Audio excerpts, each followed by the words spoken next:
Donc, bonjour, mon nom est Jean-Philippe Chavot et c'est moi qui vais être l'enseignant en monde contemporain de votre enfant en secondaire 5 pour cette année au Collège Champagneur. Ça me fait très plaisir de vous voir et de vous parler aujourd'hui, même si c'est à distance et pas en direct. Juste pour faire part un petit peu de monde contemporain, ça va être quoi? Qu'est-ce qu'on va faire cette année? À quoi ça va ressembler? À quoi vont ressembler mes évaluations? Et peut-être faire part aussi de d'autres petites informations, si jamais vous ne voyez pas les capsules, de d'autres cours.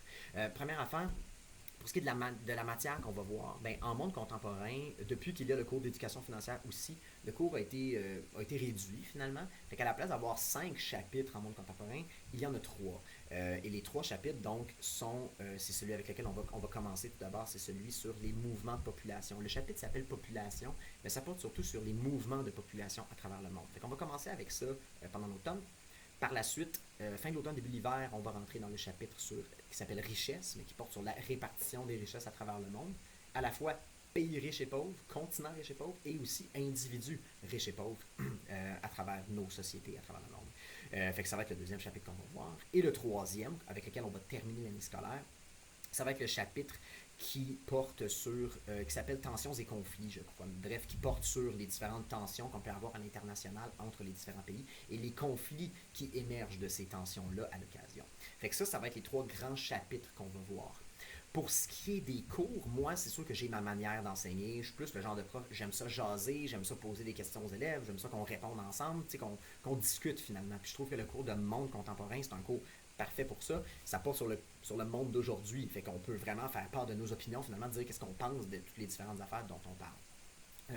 Ça, c'est ma manière d'enseigner. Je suis peut-être plus magistral, mettons, dans cette perspective-là. Ceci dit, on va évidemment avoir des examens qui vont arriver. Puis cette année, je vais essayer de faire en sorte que pour chaque chapitre, genre, mettons, le chapitre mouvement de population, fait qu'on ait 2 examens. Un rendu au milieu du chapitre, puis un rendu à la fin. Ça fait en sorte qu'à la place d'avoir un examen qui porte sur de la matière qui a été vue il y a 2 mois et demi, 3 mois, ben on va être un petit peu plus proche dans la matière. Fait que bref, on va avoir des examens. Il va y avoir évidemment des questions-réponses courtes de stock plus par cœur, mais je veux vraiment mettre l'accent surtout sur les questions à développement. Je veux que vos jeunes soient capables finalement de me dire qu'est-ce qu'ils pensent par rapport à certaines affaires. Quand on va parler des mouvements de population, je veux qu'ils soient capables tout d'abord de m'expliquer des phénomènes qui peuvent être relativement complexes, mais aussi qu'ils soient capables de me dire qu'est-ce qu'ils en pensent. Puis parlant de qu'est-ce qu'ils en pensent, un travail que vos jeunes vont devoir faire pendant l'ensemble de l'année scolaire, c'est qu'à chaque mois, en éducation financière, ils vont devoir me remettre un budget à chaque mois, mais en monde contemporain, ils vont devoir me remettre des résumés d'articles, en fait, de journaux qu'ils vont avoir lus, potentiellement, fort probablement sur Internet, là, mais à chaque mois, ils vont devoir lire 4 articles de journaux, en faire un résumé dans leurs propres mots, puis me dire qu'est-ce qu'ils en pensent. Puis il faut absolument que ce soit des articles qui portent sur des sujets dont on parle pendant l'année en monde contemporain. Les mouvements de population, l'environnement, tensions et conflits, la répartition de la richesse dans le monde. Il faut que ce soit des affaires dont on parle.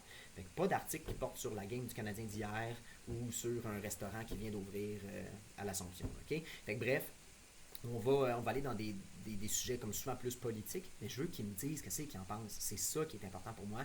Je veux qu'ils soient capables de se forger une opinion, puis surtout d'être capables de m'expliquer pourquoi ils pensent ça. Évidemment, pendant l'année, monde contemporain, c'est sûr qu'il va y avoir beaucoup de questions d'opinion qui vont ressortir. Puis, des fois, il y a des élèves qui me demandent mon opinion en classe. Vous, monsieur, qu'est-ce que vous en pensez? Je veux que vous sachiez une chose. Euh, je vais la dire, mon opinion. T'sais, quand les élèves me le demandent, je ne veux pas arriver à tout moment, à toute heure, là, puis dire ce que je pense par rapport à tout. Mais si vos jeunes me demandent qu'est-ce que je pense de quelque chose, ça va me faire plaisir de leur répondre. Mais je veux que ce soit bien, bien, bien clair. Je m'en fous un petit peu que votre enfant ait la même opinion que moi ou pas. Moi, je veux pas que votre enfant ait la même opinion que moi. Je veux qu'il soit capable de réfléchir par lui-même ou que votre fille soit capable de réfléchir par elle-même. OK? Fait si dans les résumés d'articles, ils résument un article, puis ils me disent leur opinion, puis je suis carrément pas d'accord avec eux, mais ils peuvent avoir 100% pareil. L'important, c'est pas, c'est pas qu'ils soient d'accord avec moi, c'est qu'ils soient capables de bien faire part de leur position puis de me l'expliquer. Fait que c'est sûr, là, il va y avoir des moments où mon opinion va ressortir. Mais quand ça arrive, moi je le dis toujours quand c'est mon opinion. Ça, c'est ce que je pense. Je dis pas que c'est un fait irréfutable, c'est ce que je pense par rapport à ça, puis tu as le droit de penser le contraire. Fait que je veux juste au moins que vous sachiez ça. Maintenant, petite info comme ça, qui pourrait semer une inquiétude chez certains, il va y avoir un moment pendant l'année où je ne serai pas là, parce que du mois de décembre jusqu'au mois de mars, à peu près, je vais être absent. Pour une très très bonne raison. Ma conjointe est enceinte. On attend un petit bébé fille qui est dû pour le 12 décembre, on va se le dire. on ne choisit pas la date d'un accouchement. Là. Fait que ça se peut que ce soit 2 semaines avant, ça se peut que ce soit 2 semaines après. Ça, on ne le souhaite pas. Mais en gros, il va y avoir un moment où je ne serai pas là. Puis ça, c'est normal, on ne peut rien faire. Il va y avoir quelqu'un qui va me remplacer pendant ce temps-là. Cette personne-là, inévitablement, vu que c'est pas moi, elle va avoir sa propre manière d'enseigner, sa propre manière d'évaluer. Moi, c'est sûr que je vais fournir tout ce que je peux à ce ou cette professeur-là qui va me remplacer pour essayer de faire en sorte que si elle veut, cette personne-là, elle va pouvoir utiliser mes cours, elle va pouvoir utiliser mes examens. Mais c'est son libre choix. Fait que si ça se peut là, que la manière d'enseigner, la manière d'évaluer, ça change pendant l'année. Ça se peut.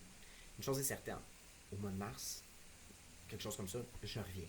Fait que je vais être là pour la fin de l'année scolaire. Okay? Fait que je vais être là au début, je vais être là à la fin. C'est juste qu'il y a un moment où je ne serai pas là.